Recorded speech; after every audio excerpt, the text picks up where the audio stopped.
Hi friends, ఈరోజైతే మన ఇంట్లో అయితే దద్దోజనం చేస్తున్న. పిల్లలైతే చికెన్ తిన్నారు కాబట్టి చికెన్ వద్దు మమ్మీ, మళ్ళీ ఏం వద్దు, అంత కడుపులో మంటలాగా ఉన్నది అని అంటున్నారు. అయితే వాళ్ళ కోసం అయితే దద్దోజనం చేసిన. ఈవినింగ్ వచ్చేసి అయితే ఇదిగోండి, అసలు ఫుడ్డే వద్దన్నారు. ఏంటో వాళ్ళు ఎప్పుడేం అడుగుతారో వాళ్ళకి అర్థం కాదు.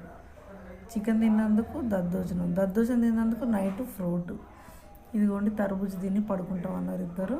వాళ్ళకి తరబూజ నైట్ జ్యూస్ చేసి ఇచ్చిన, ఇంకా పాలు. మార్నింగ్ వచ్చేసి మాత్రం పప్పాయి జ్యూస్ ఇచ్చేసిన. పిల్లలు మాత్రం ఫుల్ ఖుషి అన్నట్టు.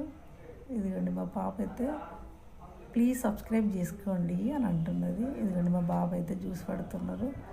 ప్లీజ్ అండి, మన ఛానల్ని లైక్ చేయండి, సబ్స్క్రైబ్ చేసుకోండి ఫ్రెండ్స్, ప్లీజ్ అండి.